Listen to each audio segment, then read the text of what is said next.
Be ready. 10 seconds to go.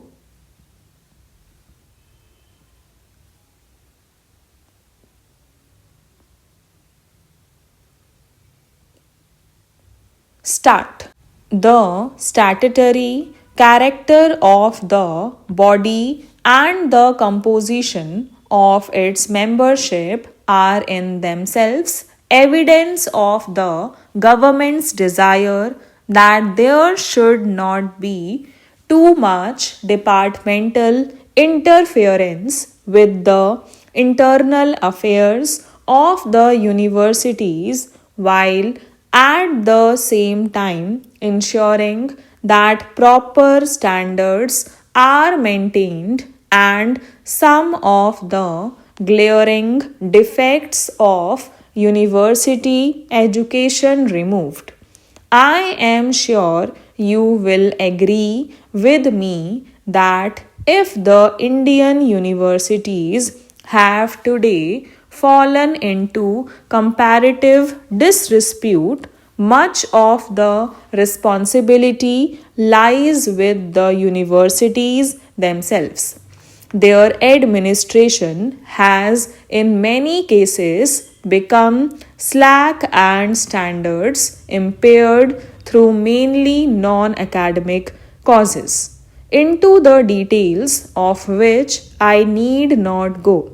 However, since the Inter University Board has raised objections, I felt it desirable to summon a conference of vice chancellors and education ministers and find out what they base their objections on. I need hardly add that I am always willing to consider any constructive suggestions they might make for the improvement of standards in universities and better coordination of their facilities. I assume that we have met with a common objective, viz., the reform of university education with a view to making the universities agencies of national regeneration in independent India. I have made a passing reference to the fact that universities do not today enjoy the public esteem accorded to them in the past. The reasons for this are many, but two may be specially mentioned. One is the largely academic character of the instruction in the universities, which instead of developing the personality of the student and enabling him to make a place in society for himself, often converts him into a misfit who adds to the number of the unemployed, if not the unemployable. The other is that even the standards of academic education have fallen so much that persons who have reached the highest stage are not only ill informed and ill educated about the affairs of the world but are sometimes ignorant of the elementary things in their own fields of study. Inefficiency and corruption, which have also crept into some of the university administrations, have contributed to the public's loss of confidence in them.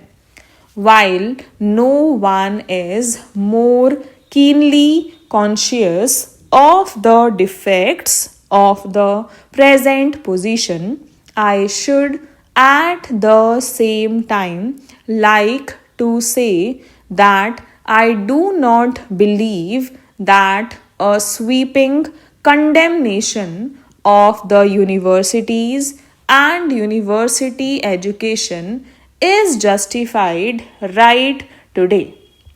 I must also point out that not all the present defects of the universities are due to faults of the staff or the administration.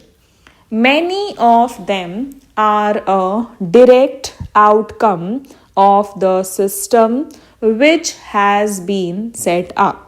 The fact that a university degree is an indispensable condition for employment in most types of service has induced a rush for degrees and led to overcrowding in the universities.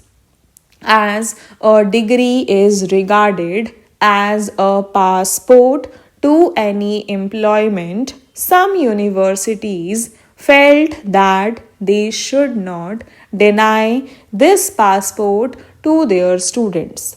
There was thus a tendency to pass as many students as possible, if necessary, even by lowering the standards.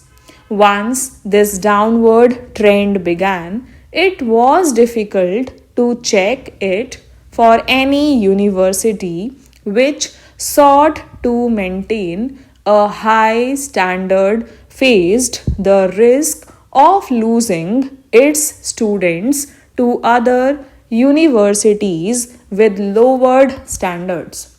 The fact that degrees are essential prerequisites for employment had an undesirable effect on students as well.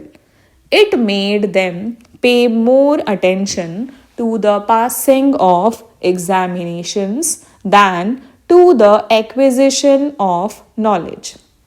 On the other hand, the lack of adequate financial support for the universities leaves them with no option but to encourage the inflow into universities of as large a number of students as possible.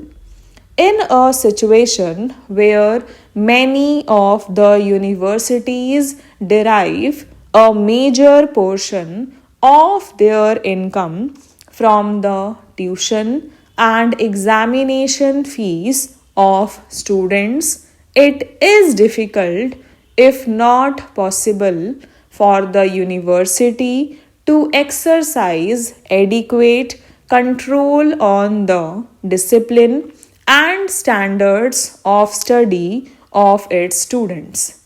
I may tell you that the government is aware of these problems and we are now considering various measures to ease the situation. In many countries, the possession of a degree is not an essential condition for employment in government service. We are therefore also considering whether a change can be made in our present practice. A proposal is under examination that we should not insist on degrees for employment except only in specialized posts which require high academic qualifications.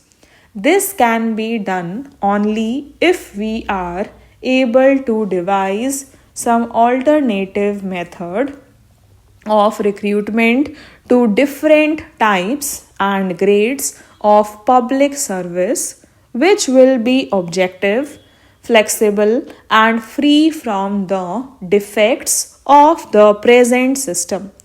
I have mentioned that one defect of the existing system of university education is its abstract and academic character. This in itself would not have been so serious a defect in a country with a different social background. University education must, in any case, involve a high degree of specialization and coordination. Unfortunately, in India, this emphasis on the intellectual and academic aspect has been missing. Stop